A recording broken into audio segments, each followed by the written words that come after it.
मोहिनी के परिवार में सुबह से ही सब तैयारियों में व्यस्त थे। आज मोहिनी को लड़के वाले देखने आने वाले थे। मोहिनी एक मध्यम वर्गीय परिवार की, मन से बहुत ही खूबसूरत पर रंग में सांवली, एक साधारण से दिखने वाली लड़की थी। उसकी दो छोटी बहनें भी थीं, जो रंग रूप में उससे काफी सुंदर थीं। घर की बड़ी बेटी होने के नाते उसकी जल्दी शादी करने की सलाह सभी उसके माँ बाप को देते रहते थे। इसलिए उसकी ग्रेजुएशन करते करते ही शादी की बातें चलने लगी। ये सब होते होते 4 साल बीत गए। मोहिनी ने फैशन डिजाइनिंग का कोर्स कर रखा था और वो अपने काम में बहुत माहिर थी। वो इसी में अपना करियर भी बनाना चाहती थी। उसके शहर में इसके अवसर बहुत कम थे, इसलिए वह अपने घर के पास ही एक बुटीक चलाती थी। पहले जब कोई लड़के वाले उसे देखने आते तो कहते, अभी पढ़ाई पूरी कर लेने दीजिए, इसके बाद शादी के लिए सोचिएगा। कैसे उसके रंग को देखकर न कह पाते। जब उसका ग्रेजुएशन हो गया तो कभी रंग साफ नहीं है, हमारा तो खानदान काला पैदा हो जाएगा।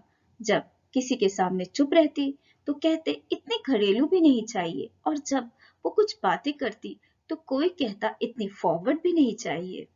किसी को संस्कारी चाहिए, किसी को मॉडर्न चाहिए, किसी को सुंदर, तो किसी को बहुत ज्यादा पैसे कमाने वाली चाहिए, और किसी को उसके रंग को नजरअंदाज करने के लिए उतनी ही कीमत।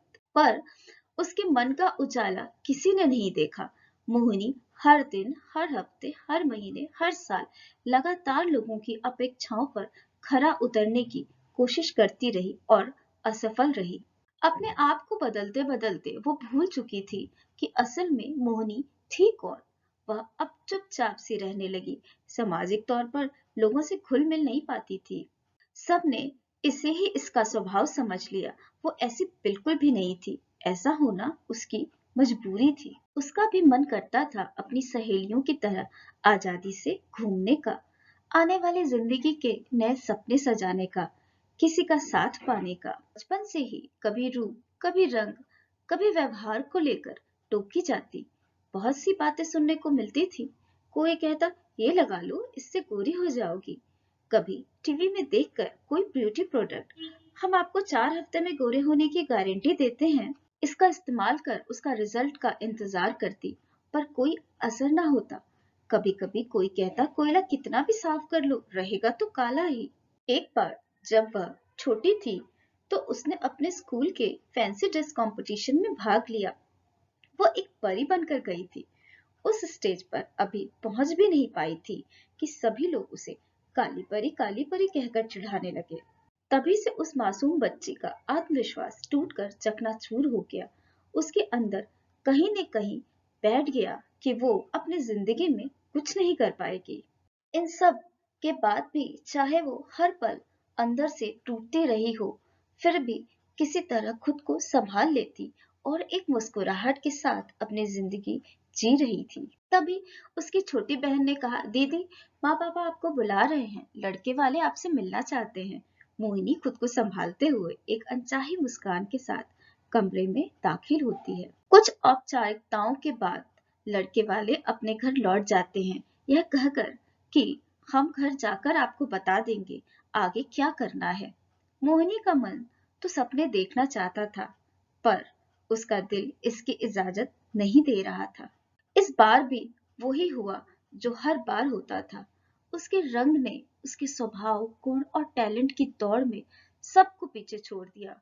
वो तो कभी कभी भगवान से भी पूछा करती थी, उसकी क्या गलती है, ये सब उसके साथ ही क्यों हो रहा है। अब वह अपने बूढ़े माँ बाप की नजरों में सहानुभूति व दुख देखने लगी थी। उसकी बहनें भी उसे ताना देती रहती। एक दिन उसने माँ पापा को बात करते सुना, मोहिनी अब 28 साल की हो गई है, अगर उसकी शादी अभी नहीं की तो उसकी बहनों की शादी भी नहीं हो पाएगी। मोहिनी सोचने लगी कि क्या उसकी शादी इन सब बातों का हल है। क्या बाद में सब ठीक हो जाएगा। क्या उसे फिर ताने नहीं मिलेंगे। उसके आसपास दुनिया की बनाई हुई इतनी बड़ी दीवार बन गई थी कि उससे बाहर निकलना आसान नहीं था। पर अपने माँ पापा की तकलीफ को देखते हुए एक रात उसने अपना घर छोड़ दिया। उसे नहीं पता था कि वह कहाँ जाएगी, क्या करेगी, पल उसने तय कर लिया था कि अब वो ऐसे नहीं जिएगी। घंटों से रेलवे स्टेशन के प्लेटफॉर्म पर बैठी मोहिनी पता नहीं किस ट्रेन का इंतजार कर रही थी। उसके सामने से न जाने कितनी ट्रेनें आईं और चली गईं। रात की सर्द हवाएं, सन्नाटे का एहसास, ये सब उसे एक तरफ कमजोर बना रहे थे तो दूसरी तरफ उसने तय कर लिया था कि अब वो इन सब बातों से नहीं डरेगी और अपनी एक अलग पहचान बनाएगी। तभी स्टेशन पर किसी ने कहा, ये लास्ट ट्रेन है, आप कब तक यहाँ बैठी रहेंगी? मोहिनी के पास तो टिकट भी नहीं थी उस ट्रेन की। उसने टीटी से बात कर किसी तरह इस ट्रेन में अपना रिजर्वेशन करवाया। वह ट्रेन मुंबई जा रही थी। जैसे ही मोहिनी ने अपने कोच में प्रवेश किया, वहां खड़ा एक व्यक्ति लगातार किसी से फोन पर बातें कर रहा था। वो बहुत परेशान दिख रहा था। वह जिस फैशन हाउस के लिए काम करता था, अगले महीने उसका फैशन शो था और उसके डिजाइन अब उसके पास नहीं थे। उसकी फाइल कहीं खो गई थी और वह डिजाइन उसे कल ही दिखानी थी। डिजाइनर से उसका कांटेक्ट भी नहीं हो पा रहा था। मोहिनी ने जैसे ही अपना सामान ऊपर रखा, उसके बैग से उसकी फाइल गिर गई जिसमें उसके डिजाइन किए हुए स्केचेस थे। मोहिनी के स्केचेस उठाने में उस व्यक्ति ने उसकी मदद की। वो उसके डिजाइन से काफी प्रभावित हुआ। उस व्यक्ति ने, जिसका नाम था रवि, ने मोहिनी से अपनी परेशानी के बारे में बताया और उसकी मदद करने का आग्रह किया। मोहिनी अपने मन को कहीं और लगाना चाहती थी तो तैयार हो गई। उन दोनों का दिल्ली से मुंबई तक का सफर डिजाइन स्केचेस बनाते बीत गया। अगली सुबह वह रवि के साथ अपने डिजाइन किए हुए स्केचेस के साथ उसके फैशन हाउस पहुंची। वह फिल्म इंडस्ट्रीज की बहुत जानी मानी फैशन डिजाइनर की कंपनी थी। मोहिनी ने उसे टीवी और मैगजीन में ही देखा था। वह बहुत ज्यादा नर्वस और एक्साइटेड थी। उसने आज तक हर जगह पर रिजेक्शन ही देखा था। उस डिजाइनर को मोहिनी के डिजाइन काफी पसंद आए। उसने उसकी तारीफ की और उसे अपनी कंपनी ज्वाइन करने के लिए कहा। यह उसकी जिंदगी की पहली हाँ थी। आज तक तो वो केवल ना ही सुनती आई थी। उसे अपनी किस्मत पर यकीन नहीं हो रहा था। उसके अंदर आत्मविश्वास की एक नन्ही सी किरण जगने लगी और उसे लगा वो अब भी जिंदा है। मुंबई में उसकी पहचान का कोई भी नहीं था, ना ही उसके पास रहने की जगह थी। रवि ने उसकी काफी मदद की, उसे एक घर दिलवाने में। मोहिनी और रवि अब बहुत अच्छे दोस्त बन गए थे और इस अजनबी शहर में उसका यही एक दोस्त था। दोनों एक दूसरे की हर अच्छे बुरे समय में मदद करते थे। धीरे धीरे समय बीतता गया।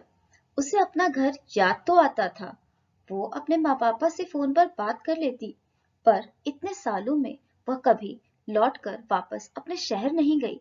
पर उसकी खबरें, उसकी तस्वीरें अखबार में जरूर पहुंचने लगी थी। उसके शहर। आज वो मुंबई की फेमस फैशन डिजाइनर थी। वो लोग जो उसे हर वक्त ताने देते थे, आज वो उसे जानते हैं, यह बताना अपनी शान समझते हैं। आज उसका पेरिस में फैशन शो था, जहां वो अपने माँ पापा को भी लेकर गई थी। उसके डिजाइन की हुई ड्रेसेस देश विदेश की हीरोइनों ने पहना था। आज जब मोहिनी उन सब के साथ स्टेज पर पहुंची तो तालियों की गड़गड़ाहट में उसे बचपन का वो दिन भी याद आ गया जब उसे काली परी कह कहकर स्टेज से वापस भेजा गया था। आज उसके बरसों पुराने जख्म पर मरहम लगा था। सुकून, जुनून, खुशी सब कुछ था उस पल में और वो उसे जी रही थी। उसने अपना आत्म स्वाभिमान और आत्मविश्वास दोनों ही पा लिया था। मोहिनी की कहानी हमें इस कड़वी सच्चाई का सामना कराती है कि हमारी जिंदगी के बहुत से ऐसे पल होंगे जब हमने दूसरों से अपने लिए ना सुना है। जिंदगी की ये ही हकीकत है कि हमें ना शब्द ज्यादा सुनने को मिलता है हाँ के मुकाबले, पर हमें उस ना से डरना नहीं है, क्योंकि ये जिंदगी है जनाब, कई रंग दिखाएगी, कभी रुलाएगी, कभी हंसाएगी। अगर आपको यह कहानी अच्छी लगी हो तो इसको लाइक करें, शेयर करें और ऐसी ही कहानियों को सुनने के लिए सब्सक्राइब करें हमारे YouTube चैनल स्टोरी तेरी मेरी। धन्यवाद।